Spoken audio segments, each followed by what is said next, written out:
रिंकी और सुधा बचपन से पक्की सहेलियां थी, लेकिन सुधा की शादी के बाद से रिंकी के मन में एक ही कीड़ा कुल बुला रहा था, और वो कीड़ा था शादी का। अरे रिंकी देख, ये नई साड़ी ली 3,000 की है, और ये बैग देख असली लेदर का है। यार तू तो पहले ही इतनी फटीचर थी, अब कहाँ से आया इतना पैसा? बेटा शादी कर ले फिर पता चलेगा। जब 24 घंटे जेब में पैसे खनकते हैं ना, तो सेंस अपने आप आ जाता है। अच्छा चलती है, टेलर के पास जाना है, नई ड्रेस का ऑर्डर देना है। सुधा के जाते ही रिंकी सीधे किचन में घुस गई, जहां माँ सब्जी काट रही थी। माँ। हाँ बोल। मेरी शादी करा दे। अरे अभी तो सुधा गई है, उसकी साड़ी देख कर आई है क्या? माँ साड़ी नहीं देखी, जिंदगी देखी है। मुझे भी वैसी जिंदगी चाहिए, खूब पैसे, खूब शॉपिंग, खूब मस्ती। अच्छा, और लड़का कैसा चाहिए? माँ लड़के में बस एक गुण होना चाहिए। कौन सा? खूब कमाता हो, बस बाकी सब माफ। अरे ये भी कोई बात हुई? घर देखना होता है, परिवार देखना होता है, संस्कार देखने होते हैं। अरे माँ वो सब बाद में होता रहेगा, पहले बता दे पैसे कितने हैं, फिर बाकी सब देखेंगे। माँ ने एक लंबी सांस ली और चुप हो गई, क्योंकि वो जानती थी कि रिंकी के कान में अभी सिर्फ पैसों की खनखनाहट सुनाई दे रही है, बाकी सब बेकार है। कुछ दिन बाद पड़ोस की काकी आई, और जैसे ही उन्होंने 1.5 लाख का नाम लिया, रिंकी के कान खड़े हो गए। भाभी एक रिश्ता है, लड़का आईटी में है, दिल्ली में नौकरी है, 1.5 लाख का पैकेज है। काकी कहाँ है लड़का, कब आ रहा है देखने, मैं तैयार हूँ। अरे रुक रुक, पहले पूरी बात तो सुन। लड़का माँ का बड़ा लाडला है, घर का सारा हिसाब किताब सासू जी खुद रखती हैं, बहू को बस किचन का बजट देती है। काकी किचन का बजट मतलब ये कि सब्जी, दाल, चावल, तेल, मसाला इसके पैसे मिलेंगे, बाकी शॉपिंग वॉपिंग वो सासू माँ देखती है।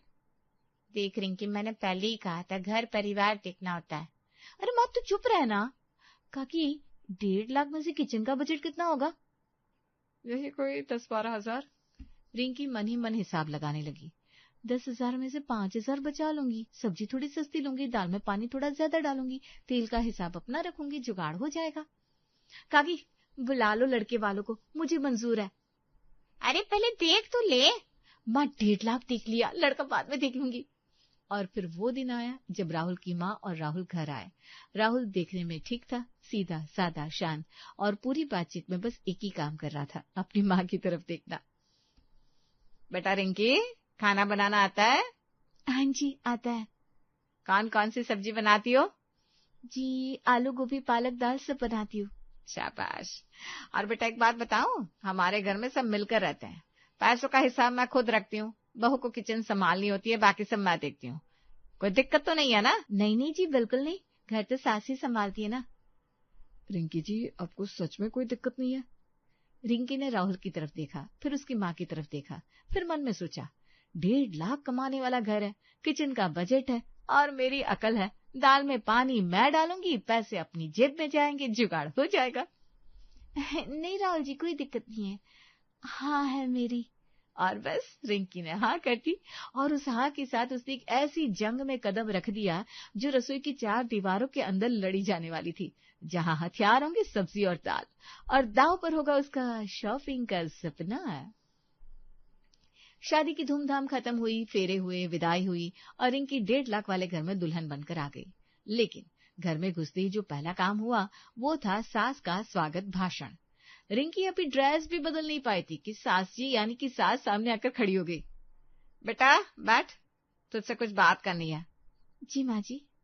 देख बेटा, ये घर मैंने बड़ी मेहनत से बनाया है, एक एक पैसा जोड़ा है। तू सोचती होगी कि राहुल 1.5 लाख कमाता है तो खूब उड़ाएंगे, लेकिन बेटा पैसा उड़ाने से नहीं बचाने से बड़ा होता है।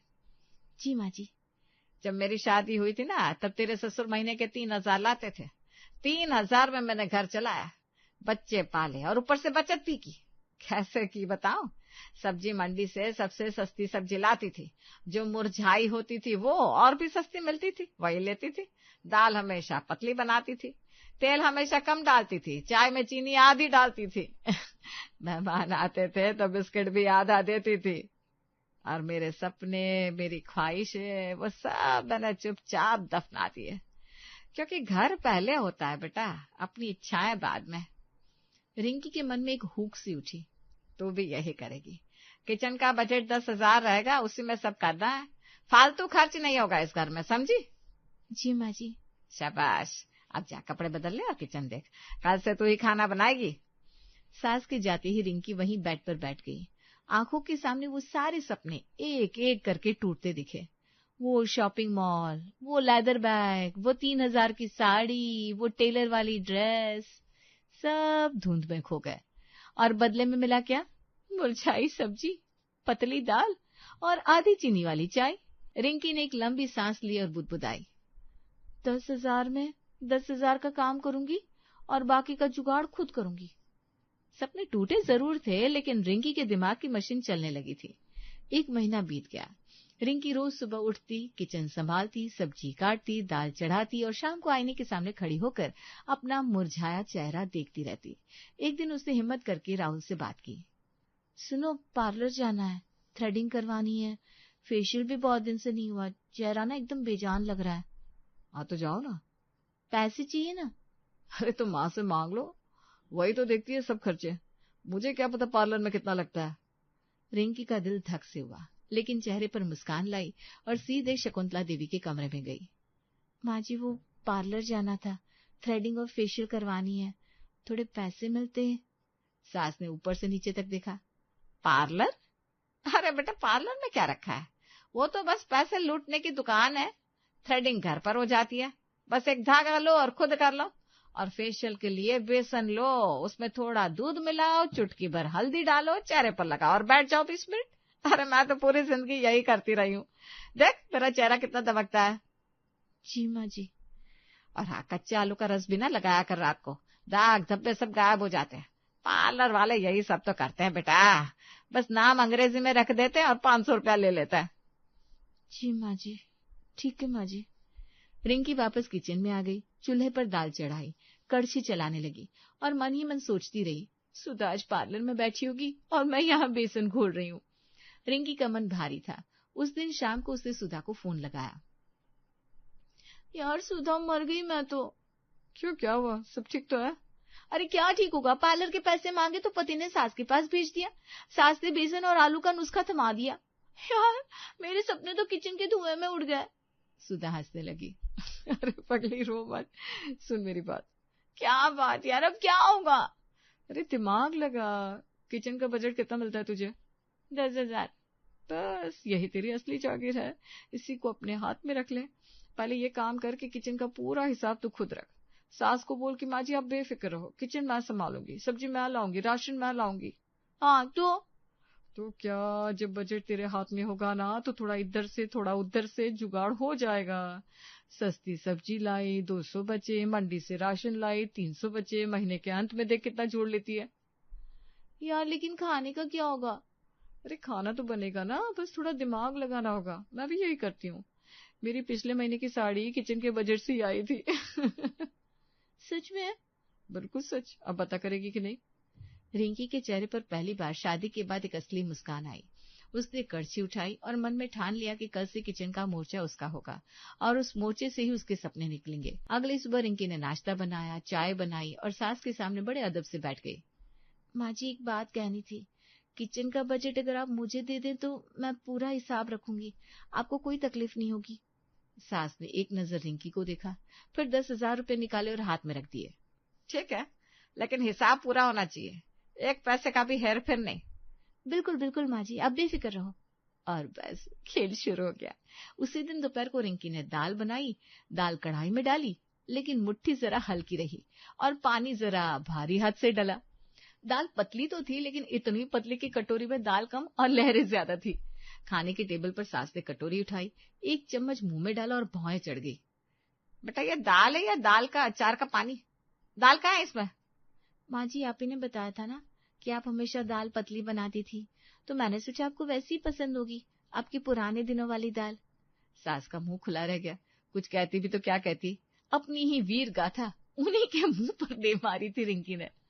हाँ, दाल वाला किस्सा तो दब गया, लेकिन रिंकी जानती थी असली खेल अभी बाकी है। अगला मोर्चा था सब्जी मंडी। अगली सुबह रिंकी थैला उठाकर निकली, लेकिन वो पार्लर वाली रिंकी नहीं थी, ये एक नई रिंकी थी। दिमाग में सुधा की बातें थी और जेब में सास के 10,000। मंडी में घुसते ही उसने पहले पूरा एक चक्कर लगाया, देखा कहाँ क्या भाव है, किसके पास क्या माल है। फिर उस कोने में गई जहाँ थोड़ी मुरझाई, थोड़ी टेढ़ी मेढ़ी सब्जियां थी, दिखने में कमजोर लेकिन स्वाद में दमदार और भाव में एकदम धड़ाम। भैया ये आलू कितने के हैं? 20 रुपए किलो दीदी। ये वाले टेढ़े मेढ़े? वो 12 के। अच्छा, तौल दो 3 किलो। फिर रिंकी ने जो सब्जी खरीदी उसमें हर चीज थोड़ी कम दाम की, थोड़ी देसी लेकिन ताजी। और जब घर आई तो हाथ में थैला था और मन में प्लान। उस दिन उसने मिक्स सब्जी बनाई, आलू, गोभी, मटर, थोड़ा अदरक, थोड़ा देसी घी का तड़का और मसाले तो ऐसे डाले कि पूरे घर में खुशबू फैल गई। सास किचन के बाहर से ही बोली, बेटा क्या बना रही है? महक तो बड़ी अच्छी आ रही है। बस माँ जी, घर की सब्जी है ना, देसी तड़का लगाया है। खाने की टेबल पर जब सब्जी आई तो राहुल ने पहला निवाला लिया और आंखें बंद कर ली। क्या बनाया, कमाल एकदम। सास ने एक और खाया, फिर दूसरा, फिर तीसरा। हाथ में स्वाद है बेटा तेरे, माँ ने अच्छा सिखाया है। आपका आशीर्वाद है माँ जी। और दाल वाला किस्सा वो तो जैसे हुआ ही नहीं था। सबकी जुबान पर बस एक ही बात थी, आज की सब्जी में जान थी। रात को रिंकी ने हिसाब लगाया, 10,000 में से सब्जी में 300 बचे, राशन में 200 बचे, कुल 500 रुपए जेब में आए। और पहली बार उसे लगा कि किचन सिर्फ चूल्हा नहीं है, ये उसका एटीएम है। 2 दिन से घर में अलग ही हलचल थी। सास का चेहरा खिला हुआ था, बार बार फोन पर बात हो रही थी और रिंकी समझ नहीं पा रही थी कि माजरा क्या है। तीसरे दिन सुबह सास किचन में आई और आते ही उन्होंने जो फरमान सुनाया, रिंकी की आंखें फटी की फटी रह गई। बेटा कल मेरी बेटी पिंकी आ रही है, 3 साल बाद आ रही है, तो खाना जरा अच्छा बनाना। पूरी, छोले, पनीर की सब्जी, खीर, आलू की टिक्की, और हाँ बाजार से समोसे भी ले आना और मिठाई भी, जलेबी और बर्फी दोनों। रिंकी का दिमाग तेजी से हिसाब लगाने लगा। पनीर, खीर, पूरी, टिक्की और ऊपर से समोसे और मिठाई, 500 की बचत तो गई और साथ में जो बचाने का सपना था वो भी। माँ जी ये सब तो बन जाएगा, लेकिन एक बात पूछनी थी। हाँ बोल। समोसे और मिठाई के पैसे किचन के बजट से जाएंगे क्या? तो और कहाँ से जाएंगे, किचन का सामान है, किचन से ही जाएगा। माँ जी किचन का बजट मतलब होता है जो किचन में बनता है, जो बाहर से बना बनाया आता है वो किचन का हिस्सा कैसे हुआ? अरे बेटा खाने का सामान है, किचन में आएगा, किचन से ही कटेगा। हाँ जी ये बात तो ऐसी होगी कि फ्रिज बाहर से लाए तो बिजली का बिल भी किचन से काटो, समोसे बाहर का खाना है, मिठाई बाहर की है, इसका किचन बजट से क्या लेना देना? सास थोड़ा रुकी लेकिन हार मानने वाली कहाँ थी। देख बेटा ज्यादा ना हिसाब किताब मत कर, घर में मेहमान आते हैं सब मिलकर करते हैं। बिल्कुल माँ जी, मिलकर करते हैं तो समोसे और मिठाई के पैसे अलग से दे दो, किचन का खाना मैं बना दूंगी, एकदम शानदार बनाऊंगी, पनीर, खीर, पूरी, छोले सब होगा, लेकिन जो बाहर से आएगा उसके पैसे बाहर से ही आएंगे। अरे इसमें इतनी बहस क्यों कर रही है, पहले की बहुएं कभी हिसाब नहीं करती थी। माँ जी आप ही ने तो सिखाया था एक एक पैसे का हिसाब रखो, तो मैं वही कर रही हूँ, आपकी सीख झूठी थोड़ी ना जाने दूंगी।